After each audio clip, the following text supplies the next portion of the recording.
Three, two, one, action. Welcome back, my fellow degenerates. With me tonight is Dylan Rains. We're going to run a little week one preview. We're super stoked. It is Thursday at 7 p.m. We got about, an hour and 20 minutes until kickoff. Yes, sir. Finally here. We drafted our dynasty teams like way back in, what was that, Dill? May? May, yeah. Is it May? And the season felt so far away. Now we're here. All of our redrafts are done. We've drafted everyone for better or for worse. And we just wanted to go through the week, talk about some starts of the week, some guys that we think are going to be studs, some guys that are flex consideration if you're in a pickle, and a couple desperation plays for the one starter positional groups, quarterback and tight end. But first, we're going to get into some pick'ems.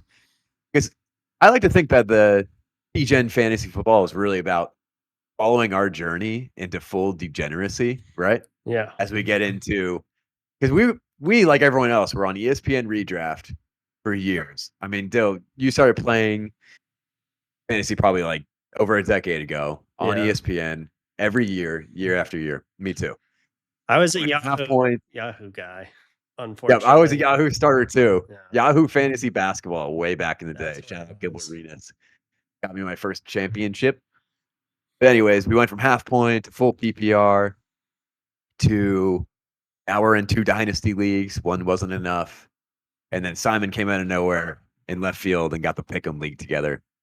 But let's get into some Pick'ems. We're going full degen, and we're trying to make some money this year, boys. Yes, sir. All right, so big game tonight, obviously. Chiefs versus Ravens. Chiefs are favored by 3.5 points. I have the Chiefs. I have the Chiefs as well. Yeah. I have the Chiefs as well. So For everyone out there that doesn't know Dylan, massive Chiefs fan, not a surprise, but who can deny the Chiefs this year? Yeah. All right. And then Friday night, we got the Brazil special. We got Dan's Eagles versus the Packers. Eagles are favored by 3.5. I have the Eagles as well in this game. Okay, our first disagreement. I think Packers are going to beat the spread. I'm not going to say they're going to win, but I'm kind of high on the Packers this year. And there's been a lot of chatter from the Eagles players that they do not want to be in Brazil. Yeah. Let's see how it translates to the field. Yeah, it's going to be a mystery out down there. So, all right. Then next, moving on to Sunday slate. At the 1 p.m. kickoffs, we got Pittsburgh as the underdog by 3.5 to the Falcons. I have Pittsburgh coming out on top there. I have Atlanta. Yeah. I'm also fully invested in Atlanta, by the way, and I'm probably more delusional about the health of Kirk Cousins than most. Yeah. But I think the Pittsburgh Steelers be a slow start. Yeah. I like the Steelers D, so that's where my thought process was there. And then we got a big game with the Cardinals versus Bills. Bills are favored by 5.5. I actually like the Cardinals against the spread here. I agree. Yeah. I think the Cardinals are sleepers, although we're talking real football games. So like their defense is shaky. Their offensive line is improving. Yeah. But I think the Cardinals offense is going to be a lot better this year. Yeah. So that's just my Marvin Harrison shares speaking out, hoping that he becomes a true wide receiver one right away. Then next we got redraft. Yeah. My Marv and Kyler shares are out of control. Yeah. So I'm with you. Through the roof. All right. And then we got the Bears at the Titans. Bears are favored by 4.5. I'm going with the Bears here. Agreed. I think Caleb's a real deal. Yep. And I do like the Titans though, but I think they're not going to get it together quite this quickly. And the Bears defense is looking sharp. Yeah, I think the Bears will take some time to gel as well, but I like Caleb over Will Levis basically here, and that's my consensus. And then the next game is Bengals, the biggest spread of the week. Bengals Pats, 9.5 points. I'm taking the Bengals.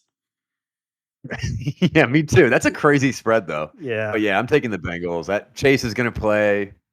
I don't think any of us really doubted that. I mean, I started to maybe have a little doubt that Chase would like miss a game or two. Yeah. But they got it done, or they're on their way to getting it done. They settle things, and the Patriots are gonna going to struggle mightily out of the gate. Yeah, they lost some key players on their defense there, and Judon and Barmore. So, and then their O line looks terrible with Jacoby. So we'll see. Worst in the league per PFF. All right, and then we have a big AFC South matchup with the Colts and the Texans. The Texans are favored by 2.5 points, which that's my pick. I picked the Texans as well. Yeah. I picked the Texans. I think that's going to be a sneaky good game. Pretty excited for that. But CJ's, I mean, he's just so obviously the real deal. His team is stacked, and the Colts might take a month to start rolling. Yeah, I think I'm going to start regretting pretty quickly not having AR in any of my leagues, but it is what it is. Dude, the entire industry seemed to, when we drafted in Dynasty a few months ago, AR-15 was the darling of the draft, and then you have enough downtime, and people get a little fatigued, and now they're on Twitter too much and see players from other teams saying he can't throw the ball, but I think he's going to be fine. And they have Pittman. They've got Josh Downs coming back. JT, obviously. They've got Adonai Mitchell. I think they're going to have a good season. Yeah. All right. This next game, I think, could be one of the better games of the week. We got the Jags and the Dolphins. Jags got the whole new. Oh, I'm going Dolphins. They're 3.5 point favorites. I as well took the Dolphins. Yep. Yeah, I got to get the early season to a point. That's an upset alert, though. Yeah. Yeah. I think the Jags could really break out this year with their new weapons. So we'll see. That one will be a fun watch. And then we have an abysmal NFC South battle coming up with the Panthers at the Saints. The Saints are a 4.5 point favorite. I got the Saints here. I think the Panthers will prove a little bit, but I think it's going to take a lot of time in the regular season with some reps. So, yeah, dude, I want to root for Bryce Young. Yeah, and they made some offseason moves to definitely like help him out a bit, but it's not going to happen overnight. And obviously, the Saints are no, championship caliber team. Yeah, they have been playing together for longer. So yeah. All right, and then we got the Vikings at the Giants. Vikings are only a 1.5 point favorite. That's probably due to Sam Darnold and them being on the road as well. I got the Vikings though. I think this is. I went for the upset, or no, I went. Yeah, I took the Giants. Yeah, I took the Giants in this one, which that was one of my few upsets. Although I have another one coming up. Yeah, so we'll see how that looks. I think it's just all on Darnold's shoulders now. So. Not the man you want to be. Yeah, not what you expect to say in 2024, but that's where our season's brought us. All right, and then we got the Raiders-Chargers battle. Chargers are favored by 3.5. I picked the Chargers here. I again went with the underdog. I went Raiders. Wow. I know. Yeah. I know. I could be regretting it. Yeah, a lot of people are very divided on the Chargers this year, so I can see it. I think you had the Raiders finishing above them in the division. I did, and I've definitely warmed up more to the Chargers. I think I've warmed up more to J.K. Dobbins potentially being fantasy relevant. Yeah. Gus Edwards. I think Josh Palmer, Ladd. They have pieces. Herbert's obviously elite. Yeah. But I think they just might need a little bit of time. And I kind of like what Antonio Pierce is doing over there. Yeah. And in Las Vegas. Yeah. It's that time of the offseason where you're just making a storyline for every single player that you have on your team. And when you're in 5+ leagues, it's you got a storyline for every player on every team. Yep. Well, they're going to be a guy. So I'm definitely exactly big on the Josh Palmer trade. Oh yeah, he's Herb's wide receiver 1 putting up 1,200 yards, maybe. That's still in my head as a potential, but we've seen Josh Palmer. So I still like him. I know. And I have some Josh Palmer shares in a couple leagues, and I'm not ready to start him yet. But there is something to be said about and we've talked about this before on the show, where it's the kind of a volume fallacy where a bunch of targets open up. Yeah. You see the guy that's still sitting there, and you're they're going to him. And a lot of times it doesn't happen that way. Yeah. But we'll see. Palmer does have an opportunity, and He's performed well, but he's never really been asked to be anything more than. But I could see like a Christian Kirk type of season Yeah. coming out of him. Yeah, that'd be pretty great given his ADP. All right. And then Oh next we yeah, got the Broncos Seahawks. Seahawks are favored by 5.5. I got Seahawks here. so do I. So do I. I got nothing for the Broncos yet. Yet Yeah. I want to see first. Yeah, they may be the worst team in the league. So, Yeah. but there's a couple guys vying for that this season. And then we got another good game coming up is the Cowboys and the Browns. And the Browns are actually favored by 2.5, and I picked the Cowboys here. As did I. Cowboys, they'll figure it out with just Dak and CD, and I'm excited for this game. I'm excited to see what Brandon Cooks look like, Jalen Tolbert, their running back room. Yeah. I'm excited to see it a lot. Yeah. So I think it'll be a good game. Then next we got the Bucks and the Commanders. Bucks are favored by 3.5. I picked the Bucks here, but I don't really have any investment in this game towards I'm so indifferent towards both these teams. Same, and they're also big question marks to me. You know, Yeah. I liked what the Bucks did last year, fantasy wise. Like they had a ton of relevant players. Yeah. Um, but there's also a chance that like Jaden Daniels comes out of the gate. But remember, this is a real life game. Jaden Daniels being good for fantasy and getting 75 rushing yards on top of whatever he does passing wise doesn't necessarily mean it's going to win them the game. Yeah. All right. And then Sunday night, we got the Lions Rams. That's going to be a good one, a rematch from last Yeah. year. Lions are favored by 3.5. This one was a hard one for me, but I'm picking Lions. I think they're going to start the year Okay. strong. I went upset with the Rams. Yeah. I I was know. close, You know.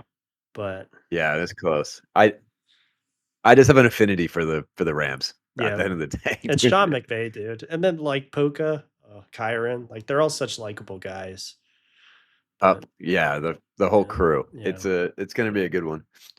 And then we finish the week off Monday night is the 49ers and the Jets. The 49ers are favored by 3.5, and I think they're going to absolutely stomp them. So, I went Niners. Yeah. Although I will say before we move on to the next seg, um, yeah.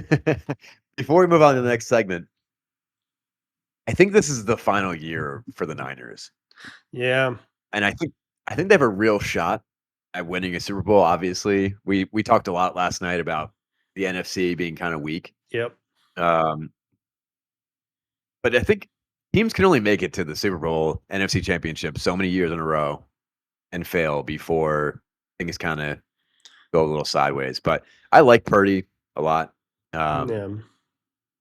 I'm not on the. I think he's actually like legit. I think he's more than an elite game manager. I don't think he's like in the Yeah. upper echelon of guys. Obviously, he's gonna have to be paid like one. But I think the Niners are still in an amazing place. They have all their weapons back.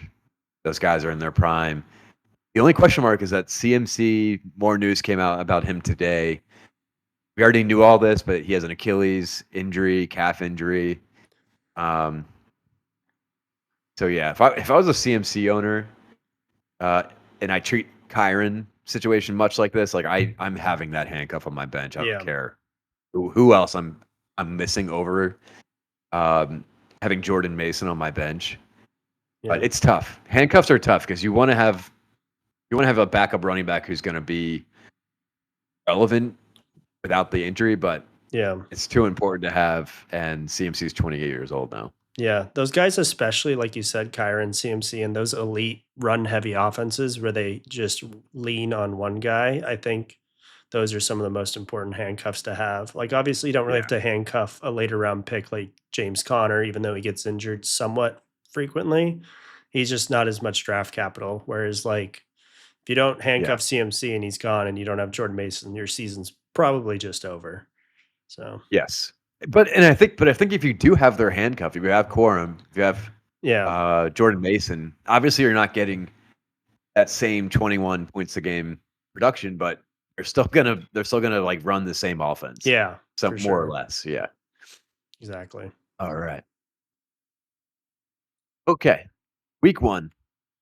We're about 30 minutes, 50 minutes away from week 1. So let's go through some positional studs and then some flex considerations for running back and receivers. So let's start with QB. My positional stud this week, we just touched on him a smidge during the pick'ems. AR-15 against the Houston Texans. They're 20th ranked overall D. And I'm excited to just see what AR can do. Like, and again, real life football, I have no fucking clue. Yeah. But I think this is going to be a high scoring game, some electric players on the field. And I think AR is going to come out and like score a couple rushing touchdowns, Yeah. throw for 1 or 2, and put up 25 plus points for you. Yeah. I can see that for sure. I think especially early year defenses are usually a bit more slow to adapt compared to the offenses. So Yep. nothing against the Texans D. They're going to be great by the end of the year, but Yeah. And like you said, it just takes time to figure out a quarterback like yeah. AR, where like last year, after 2 years of dominance, we saw teams starting to figure out Jalen Hurts a little bit. Yeah. Granted, he might have been more injured than we thought, Yeah. but I think AR has got a little grace period before teams are like, okay, do we do a zero blitz, or do we play this differently the way we should? But early on, I like him a lot against this defense. Yeah. My QB stud for the week is Joey Burrow taking on the Patriots. I mean, it's the biggest spread, like we Ooh, mentioned earlier. I think this is like a great comeback game for Joey. Just it should be a pretty easy game coming off the injury on his hands. So, I mean, the Pats as a whole team seems pretty broken. So, I think it'll be good confidence boost. I don't think they're gonna like let up on the gas too much. Maybe come fourth quarter, but like the first half's third quarter, even if they're winning by a lot, I think they're gonna be getting in rhythm with Chase T. Their running backs, even they might eat a lot. So I think I have Zach Moss playing in a flex in one of my leagues. I'm kind of excited for that there. So that's my stud lock for the week at QB. I like it. I'm rooting for Joey. I'm rooting for you, man. I want him to shut up the haters. I think people forgot how like legit he was Yeah. a couple of years ago, but I get it. He didn't play last year. There's Yeah. been drama. He had a weird offseason with the hair, going to white parties. Yeah. Did he get to Hollywood? No. I think if he stays healthy this year and his boys are all there, they're kind of a sleeper team that not a lot of people are talking about right now. Yep. All right. A desperation play at quarterback. And I think like there's been a lot of agreement around this guy. Mine is Will Levis. Yeah. And he's playing against the Bears. And I do like the Bears defense. I think they're a young, improving D, like more than middle of the pack, kind of edging towards the lower teens. That being said, I think Will Levis flashed a lot last year on his deep ball throws. And now they have Calvin Ridley there. I'm high on Calvin Ridley. I think he's going to have a better year than he did on the Jags. DeAndre Hopkins is healthy and back. They have 2 good pass catching running backs. So I think he could have a lot of passing volume. And then Will Levis is also an athletic guy. And I think we're going to see more Will Levis around the goal line than is currently being talked about. So I like Will Levis. Obviously you don't want to start him in week 1, but he could be a sneaky good start. Yeah, and like a 2 QB league, I wouldn't mind playing him potentially. Definitely. So yeah, I think they did a lot of good things for Will Levis this offseason. I kind of like getting rid of Derrick Henry just for Will Levis's growth. That way, it's not like the default. What do? We hand it off to Henry. And Yeah. obviously, like losing Derrick Henry is not great, but in terms of his growth, he doesn't have that safety net of just handing it off to Henry 25 times a game. So, Yep. And it opens up goal line work. yeah. He's a big boy. He's a big boy, Will Yeah. Levis. Yeah. The mayonnaise Eating king. his mayonnaise. Yes. With his new perfume as well. All right. Fuck. If you're playing in a 2 QB league and you need a desperate play, I'm going with Derek Carr here. Oh my god. No, I get it. I get it though. It sounds more disgusting saying it out loud than writing it down. But solely on the matchup, I think Carr's going to be fully healthy this year. No real issues. Taking on the Panthers.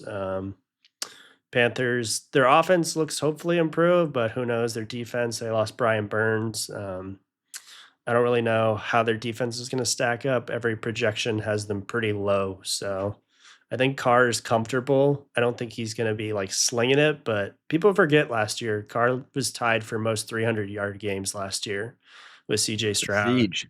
So Oh yeah. he could still sling No, it. I'm with you. There's been a lot of the last like 3 weeks, the Spencer Rattler hype train has began. Yeah. And I get it. He's kind of pro ready or to some degree, whatever. But Derek Carr has been fantasy relevant in the past. Last year, I really think an injury played a role in like some level of his play. The question mark for me is no one really cares if the Saints win a lot of games. They care if Chris Olave is going to hit on his ADP. Yep. It's what's their offensive line doing? You know, like is he going to have protection? That's the part that scares me a little bit. Yeah. I'm pretty sure they're one of the lowest rated O lines in the league. Nah, they'll be fine. Just play Derek Yeah, Carr. fuck it. Just throw his bitch ass in there. Yeah. All right. Running backs. One of my favorite fantasy position. My week 1 lock running back is going to be James Cook against the Cardinals. The Cardinals, like I said before when we were talking about Pick'ems, Cardinals defense is kind of weak. And I really, really like James Cook from a PPR perspective. I think in half point, he still has a ton of value. He's going to get a lot of dump offs. A lot of people talked about Keon Coleman, Khalil Shakir, Curtis Samuel, Alton Kincaid getting a lot of targets. But the fact of the matter is that James Cook can be used out of the slot. He can get dump offs, he can get screens. He's going to get a lot of targets. And yes, he's not going to go like goal line work. It's going to go to Josh. Yep. And it'll probably be Ray Davis over James Cook. He scored 4 touchdowns last year. It doesn't matter. You know, he's going to get his receptions and he's going to get a lot of work in between the 20s. So I like him against the Cards. And I think his volume is going to take another step up this year. Yeah. I like him a lot this week against that Cardinals defense. I think especially PPR points, like you mentioned, is just he's going to get a lot of targets there. All right. My RB start of the week, we're going with Kenny Walker versus the Broncos.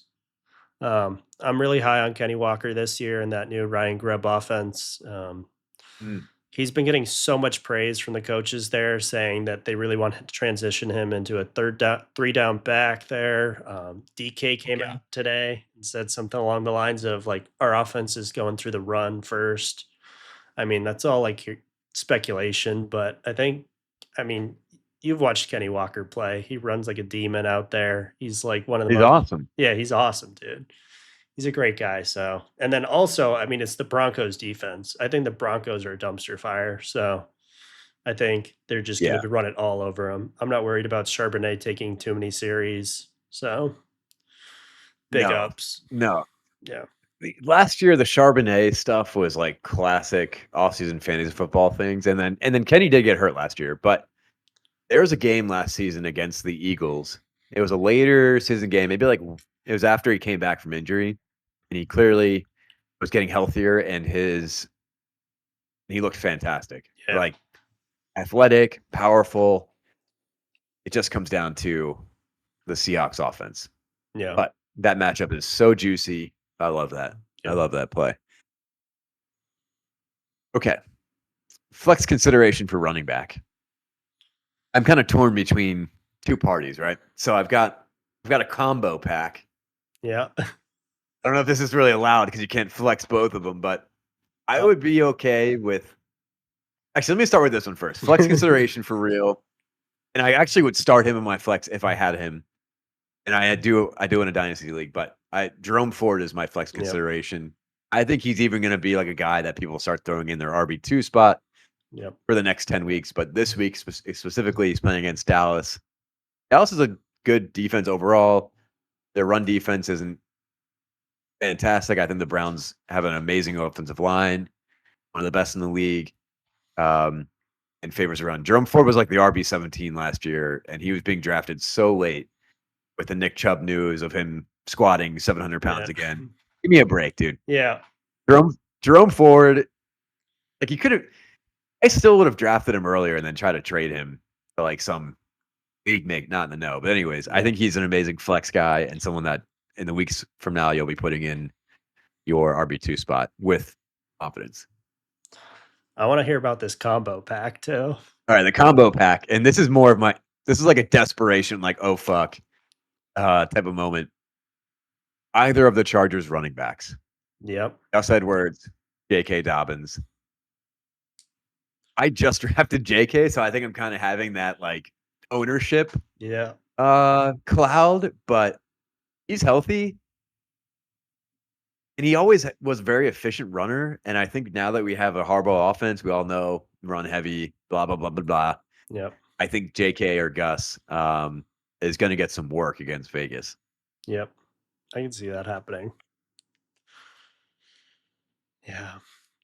Yeah, I don't know who I prefer out of those two. I mean, Gus is going to get the goal line work, you imagine, but I can't imagine Gus is like an every down back. He's a lot Yep. older than you think. I think he's 30 now or 29, something like that. So He's getting there for yeah, sure, and some news came out they're gonna it's a committee, obviously, but yeah, they're also gonna favor the hot hand, and I just think JK, even with his injury history, like, has been mhm, looking good, as explosive, and I think is gonna shock some people. Hopefully, he stays healthy, but who yeah. knows?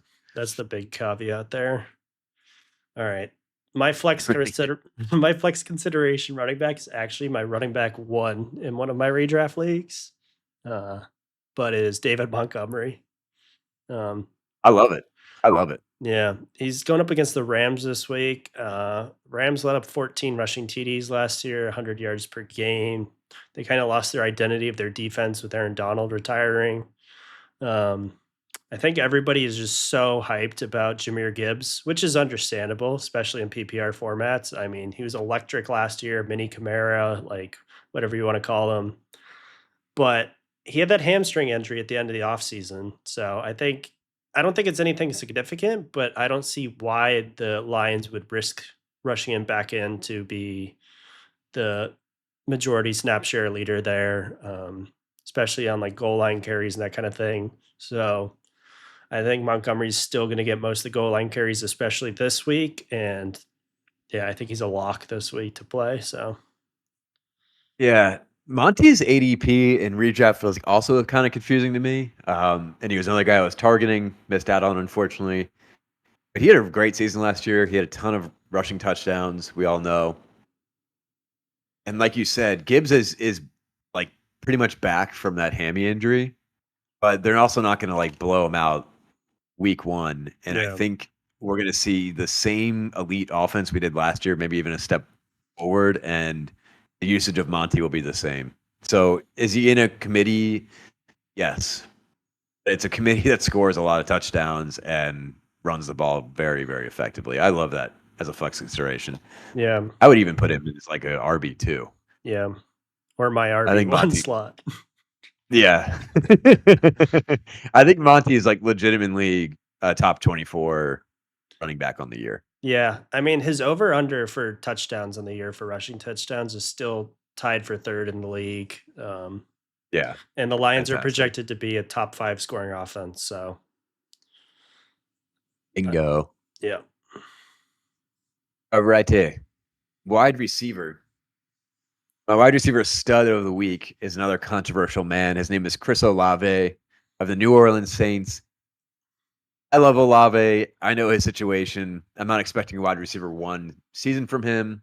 Um, However, they play against Carolina, soft ass defense. We sang yeah, praise to Derek Carr. We both agree on, and I think Carr and Olave are going to have a better touch this season, and we're going to see an Olave uptick in touchdowns. But in week one, I think he scores. I think he has 70 plus yards and is a really good option for yeah, everyone. Obviously, you're starting Olave, but yeah, do so with pride.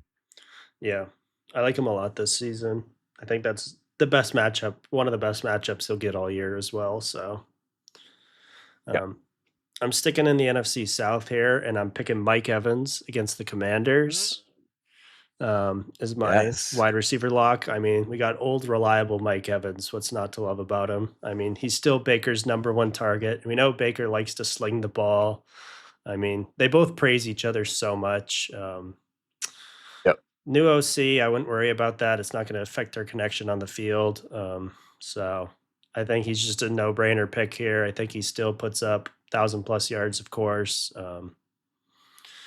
And I then agree. also like the Commanders, I'm a little skeptical of their defense. Also, I wouldn't be surprised if Jaden Daniels turned the ball over one or two times, whether it's a fumble or interception. Just as a rookie, it's bound to happen. So I think they're going to have a lot of offensive opportunities. I agree. And I have some regret around fading Evans for like no reason other than age and fear around the offense changing. You're absolutely right, though. If anything, Rashad White would get less work, and Godwin and Evans would get more. But Baker was so good for Evans last Yeah. year. I mean, they just have such a connection. Baker throws a pretty good deep ball. I like that a lot. Yeah. I like it a lot. Flex consideration and wide receiver. This one would be tough for a lot of people. Like, I don't know if I would do this with confidence. More so out of like full desperation flex mode.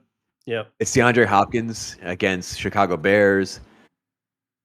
I'm torn on the Bears defense. They're D-backs. They have a couple guys who are like starting to show up a little bit. Jalen Johnson is a DB for them being one of them. He's a stud. He's pretty electric.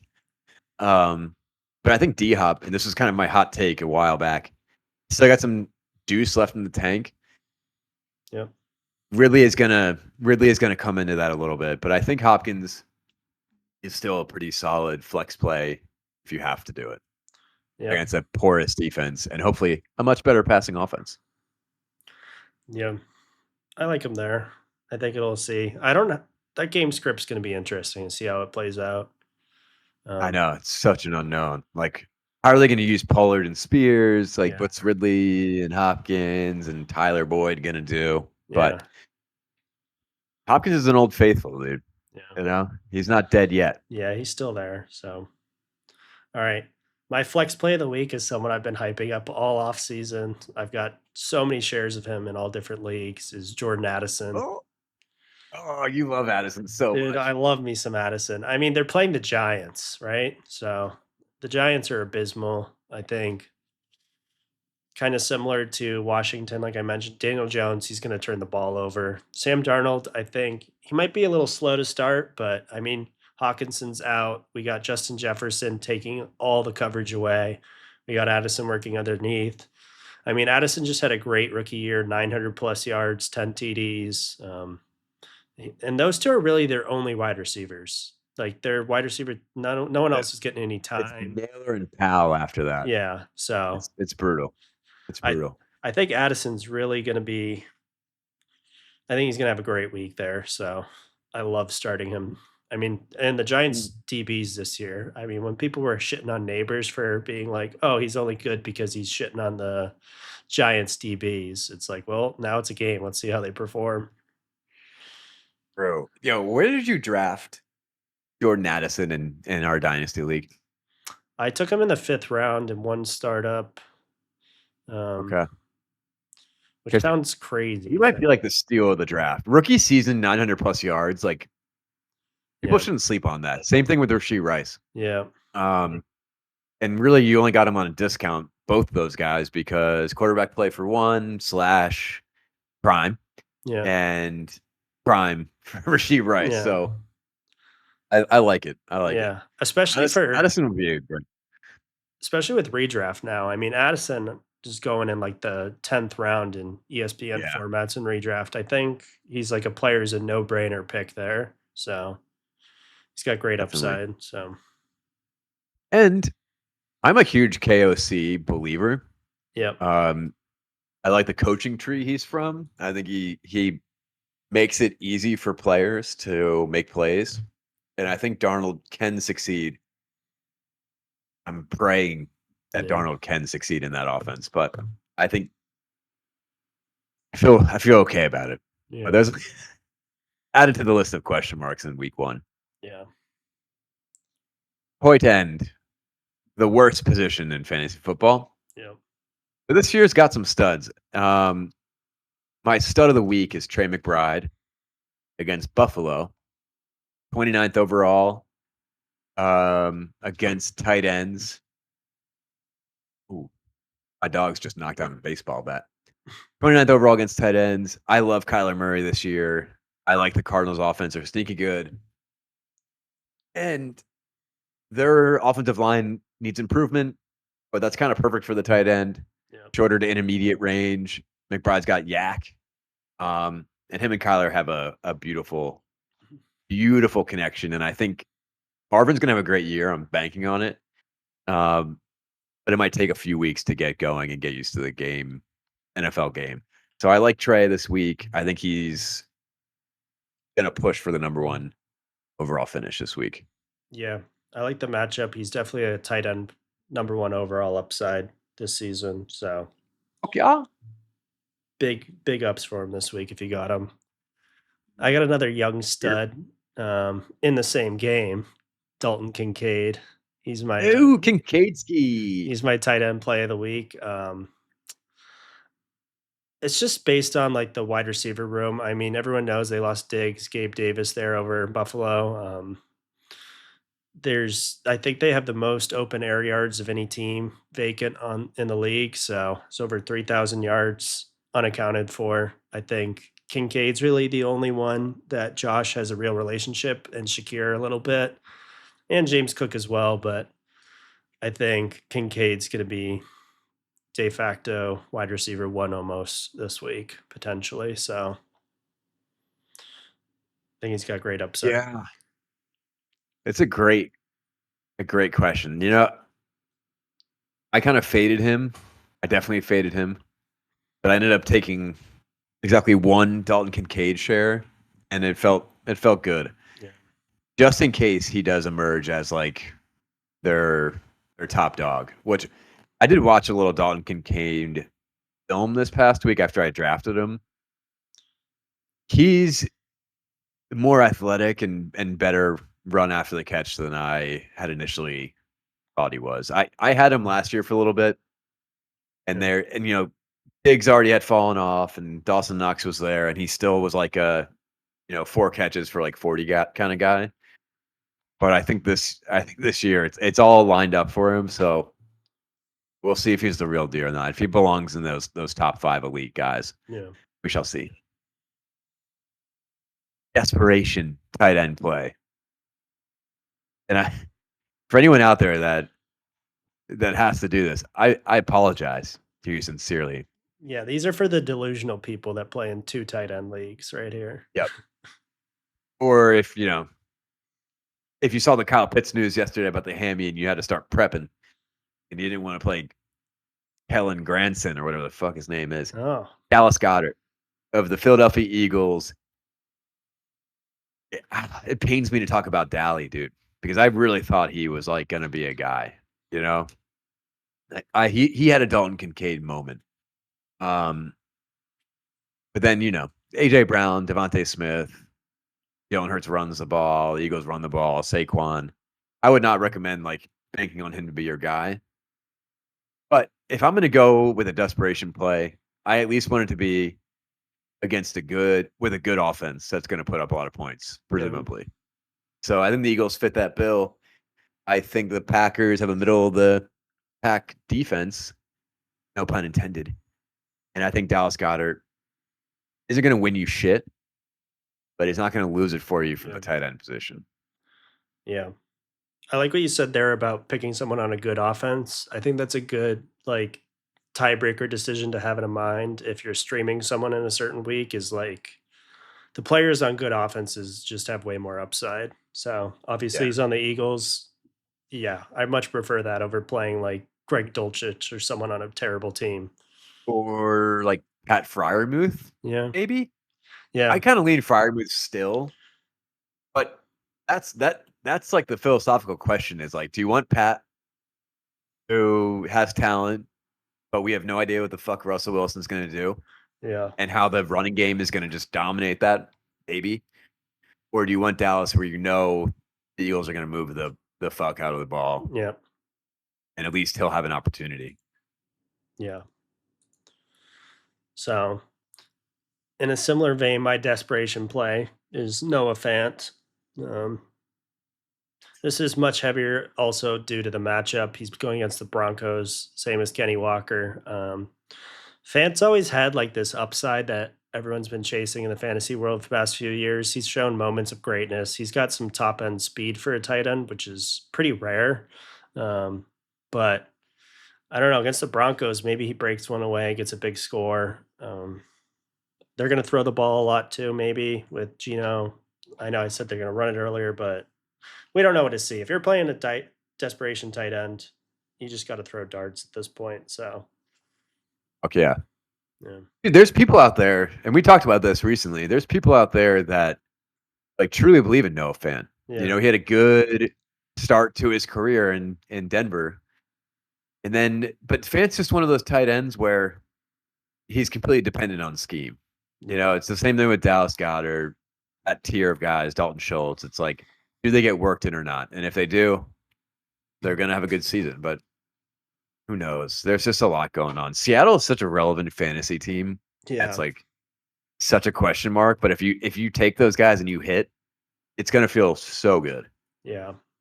There's a lot of star power there. Yep. All right. So those are our week 1 studs and our flex considerations, desperation play. All good players. I think we should review this next week and see how we did. Oh god, yeah. I know. They're all going to be home runs for sure. Fuck yeah. But that's transparency for you, you know? We're like the people. We are the people. Okay. So we have a little fun segment to finish off the night.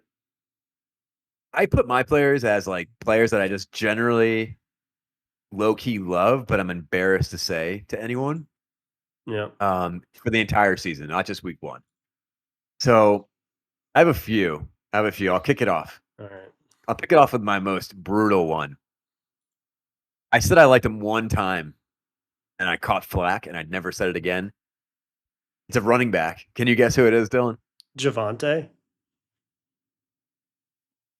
It's Javonte. Yes. It's Javonte. Yeah. So Javonte Williams, and there's another one that I know there's another running back. He's a backup though. Yeah. We'll get him in after you go. But Javonte is on the Broncos. His volume last year was pretty insane. He had like the 15th highest touches as an RB. And then his ADP, I like it. And I think he's one more year removed from that injury. Sean Payton offense, yada, yada, yada. We all know. Bo Nix is there. He's going to dump off. He's a check down master. And I want to see where Javonte goes. I'm not super concerned about Jaleel McLaughlin. Yeah. Javonte Williams is a great blocker.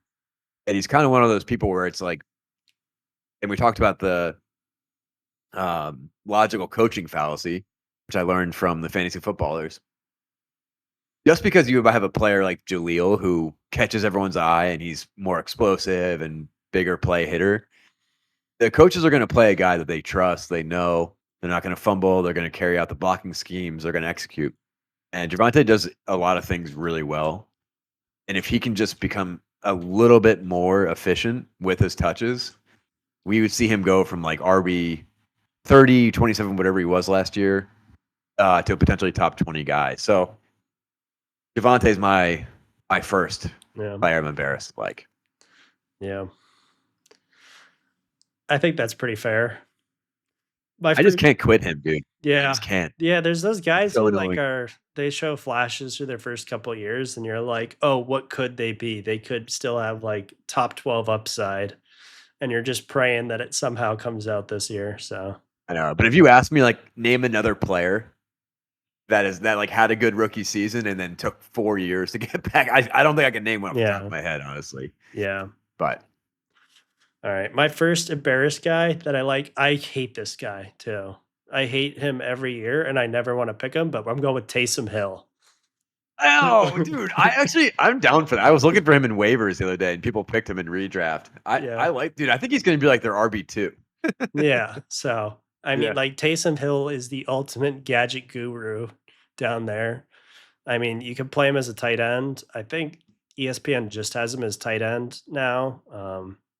Same with Yahoo. So, I mean, putting him in your tight end, I think he's always at risk to vulture the TDs. They have so many drawn up plays for him. And unless you have like one of those top 5 tight ends, I really like just like flexing Taysom in there just because the upside on him is just crazy. Um, yeah. Would he be like a good best ball pick? yeah, for sure. Because he can put up like 25, 30 point games randomly. And like every year he Yeah, somehow finishes around like tight end 10 or so, but it's all I based off of a know, few games. dude. That And if you're if anyone listening to this is in a league with like a girl, pick Taysom Hill, and then right after his like singular boom game for the season, go try to trade him when he's like the tight end 7. yeah. You know, Yeah, it's like the ultimate cheese move. Especially if oh, someone like doesn't have a top tight end, like you can just they'll pray bite. on yeah. And then They'll also fucking bite. in terms of like week 1 this matchup, I mean, we mentioned it so many times. They're going against Carolina. So, Yeah, I think I would be surprised if he finishes a top 5 tight end this week. Um, I know, dude. It's so crazy to say, but I totally agree. I totally agree. I just wish that I had like considered him more during some drafting, honestly. yeah. Um, but I think he's going to dominate. Okay. Well, not dominate. You know what I mean. Yeah, You he's know what going I to mean. have his Yeah. games. He's going to have his games and he's going to like score points in fucking weird ways. And the Saints offense is just such a fucking train wreck that it's Yeah. like they don't know what they're doing game to game. Player number 2, backup running back in the NFC North, Ty Chandler, Oh, is a player yeah. that I'm embarrassed to like. I I was fortunate enough to get Chandler in one league, and I dropped. I had to make a drop today to get a player off IR, and I dropped Rico Dowdle over Ty Chandler, which I know, dude, felt silly at the time, but I really believe in Chandler. I think he's explosive. He had one game last year where he ran over 100 yards, and it was enough. Yeah. It was enough. And Aaron Jones is also no spring chicken. No. He's like 29 or 30. Yeah. He has injury history, and I don't think they're going to. I think the Chandler's going to a lot of burn, a lot of playing time, and I think he's going to do something with it. I'm rooting for you, Ty Yeah. Chan. I'm on the opposite side of that decision you made. My next guy is 5th year in the league, Rico Dowdle. I think he's Oh, I don't know. I'm just like so convinced he's going to turn it on this year, especially with all the reports out of camp. I mean, Zeke coming in, I just want him to succeed so badly, and he's like in the perfect spot to do it. So I'm like, I- I'm just like, oh, this could be the year. It's just that case yeah. there. So I did have some regret dropping him just because of that question mark. yeah, You know, where but then I was like, Zeke is there. They're gonna play him, but like Rico could still be in like a Tony Pollard, like a poor man's Tony Pollard type of role when Zeke yeah, was there. And then Dalvin Cook, I don't think is like any factor at all. The guy's yeah, washed. He was behind. He went to the Ravens last year, where he was sure he was going to go to and like be relevant, and he sucked. And if you can't, the Ravens just play who like they get people off the street and they rush for 5 yards carry. You know, so it's yeah, like I think he's really cooked. So I did have some regret um, dropping Rico, but it's just another one of those players where it's like year 5, can someone like truly break out for fantasy? You yeah, know, Rico might be like a very good NFL contributor, um, but the Raheem Mosterts of the world are rare, yeah, especially Raheem because he didn't break out till like year 6, 7, 17 teams later. You know, yeah. it's crazy. All right, this is my last guy. Embarrassed to like tight end Evan Ingram. Um, which like I don't think that's like a hot take. I think probably a lot of people like Ingram. No. Um, I think a lot of people are also like, "Ooh, Evan Ingram," because he let down a lot of people for the Giants. But last year he dominated, and yes, there are different pieces for the Jags. But I think people are kind of overlooking the fact that like Trevor Lawrence really likes throwing the ball to Evan Ingram, Yeah. and I think that's going to continue again. I'd love to see some more red zone work for Ingram. He's never been a red zone guy. And if he could just trickle that in, I don't think he's going to get like the same amount of targets, same amount of receptions. I don't think it's going to be a huge drop off. I like BTJ, but he's going to take some time, maybe. Gabe Davis, whatever. Yeah. And I think Ingram is like kind of Trevor's guy, dude. Trevor's like not super elite, and we've seen that tier of quarterback really rely on like safety blanket tight ends before. Until hopefully they become more proficient passers. But I'm an Ingram guy. I think he's gonna have a top 5 year this year. And I'm excited about it. Yeah. I mean, ever You since hate Ingram, don't you? I don't know, dude. Ever since I saw like his stats from last year at face value, it's like, holy shit, this guy's awesome. So many PPR points. But then it was like, So many. I don't know with how many weapons they have. It's gonna be hard. But I mean, who knows? If he's still D Law's favorite guy, like you said, I can see that being the case, right? Like that's not a far fetched thing to say. So Right. Right. But there's a lot of fucking guys on the field, yeah, and exactly. you have BTJ, but like is Trevor good enough to like really utilize a BTJ kind of guy, or is a BTJ kind of guy make Trevor better, which we see all the time. Uh, So Trevor we'll actually see. throws a lot more deep balls than you think. He's like in the top 3, like in the league for his percentage Air of deep, yards, yeah, not air yards, but in deep ball throws specifically. Um, man. which is like not what you would think of him as. So, I mean, that could be a match made in heaven right there. True. And Calvin Ridley was not as bad as people thought. We covered this on the show like last week or the week before. Yeah. He was a wide receiver 17 last year, and if BTJ cracks the top 24, people are going to be like so hard, Yeah. like so hard. Yeah. That's so good for a rookie. I mean, that's like Rasheed or Zay or Addison, all Yep. those guys. So, oh, dude, I'm like spinning my wheels right here on my last couple guys. I had a couple guys in mind. Brandon Cooks. Rattle them off. I'll pick All right. I'll pick a couple more. All right. We got 10 minutes till kickoff. Brandon Cooks was one of them. Good pick. Good pick. I could get behind that. Yeah. Honestly, too, Russell Wilson. That was a big surprise. I think Russell Wilson could have like a sneaky all right year. I mean, in like one quarterback format's yuck, but I could see him if you're like super flex or 2 QB league. I could see him being like a high end QB too.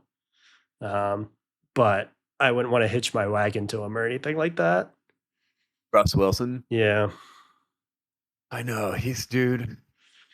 Age wise, it shouldn't have impacted him like it did. Yeah. I don't even know what the fuck to think about Russell Yeah. Wilson. Like he went from being like so good on the Seahawks to being terrible, but the Broncos are just a train wreck, Yeah. dumpster fire of an organization. So I can get behind that. And I do like the Brandon Cooks. I like Brandon Cooks. Dak is an elite quarterback. Yeah. Aaron Rodgers says so. And CeeDee Lamb is there, and defenses will probably, after CD burned the league down last year, I expect defenses to gotta adjust. Yeah. And someone's got to catch passes, and I don't think it's Jalen Tolbert. No. And I don't think Ferguson like has a massive uptick in target share, although I do like Fergie a lot. Yeah. So the opportunity is there for Cooks, and Cooks is a historically good player. Yeah. And then my last one, who I've kind of made a shift on this whole offseason a little bit. I haven't told anyone this because I'm embarrassed to say it, is Jerry Judy. Oh my god! I almost when you were like, I want you to guess, I almost picked Jerry Judy, but I was like, it couldn't be Jerry Judy. Yeah. I'm so out on Deshaun Watson, but there's that chance that like Watson is back, right? And he's a guy. And he's like a top 5, 10 guy. And I mean, Judy's the number 2 there for sure behind Amari Cooper, but I mean, Judy also has been dealt a terrible hand over in Denver. I mean, Yeah, just terrible quarterbacks his whole career on terrible offenses. So he's still only 25 as well. So I know. it seems So let's rewind time real quick. I made a trade of Jerry Judy in a 4th round 25 pick for Jalen Warren, which at the time got me rock hard. yeah. But like now I'm kind of being like Warren immediately hurt his hamstring afterwards. Um, Najee looks great, and Artie Smith is just such a clusterfuck. You can't trust the motherfucker. No, not at Cordell all. Patterson in there and shit. And then there is the chance where like the opportunity is there for Judy on a good team Yeah. or a good team, but as Watson can Watson support 2 receivers? We haven't seen him do so Yeah. They yet. can be a For the good Browns. team with Watson being bad. So that's the scary Yep, thing. we've seen it for the 15 games he played in as a Brown so far. So Yeah. I don't know. I like that a lot. I like I like it a lot. But do you looking back on that trade, was that still a dub? I guess we'll have to wait and see. I think it's a wait Uh, and see. I mean, I understand it from your point of view, matching him up with Najee in your dynasty league, and then I mean Judy just I don't know, it's hard. I mean, I think this is Judy's like final this year yeah, is prove it. like the prove it year. So Yeah, yeah. But that's the best thing that could have happened to him, yeah. regardless, because on the Broncos he would be dying. All right, I got one more to throw in here. All right. One more. I picked him so much in redraft as just like a later round flyer for bench depth. Chuba Hubbard.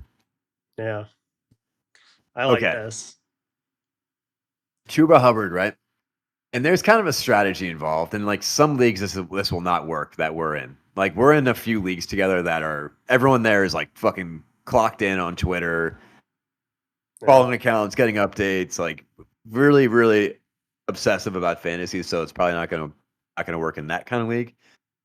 But Chuba Hubbard is now in a run scheme, pass scheme where I think he's gonna get the bulk of the carries. Miles Sanders is healthy, and it does dawn on me like, what if Miles Sanders has a bounce back year? But I don't see it. I think Chuba Yeah. played over Sanders last year, was their guy, put up over 900 yards, and has the backfield all to himself, more or less. And now you bring in Jonathan Brooks. Bucks coach, what's his name? Oh, David Canales. Dave Canales, who doesn't give a shit about efficiency and just like runs his offense with the guy that's there. Last year we saw Rashad White, 3.5 yards a carry, and get 70 receptions. So um, I think the first 4 weeks we'll see Chuba like getting a ton of work, ton of volume, and that's going to kind of like artificially inflate his ranking.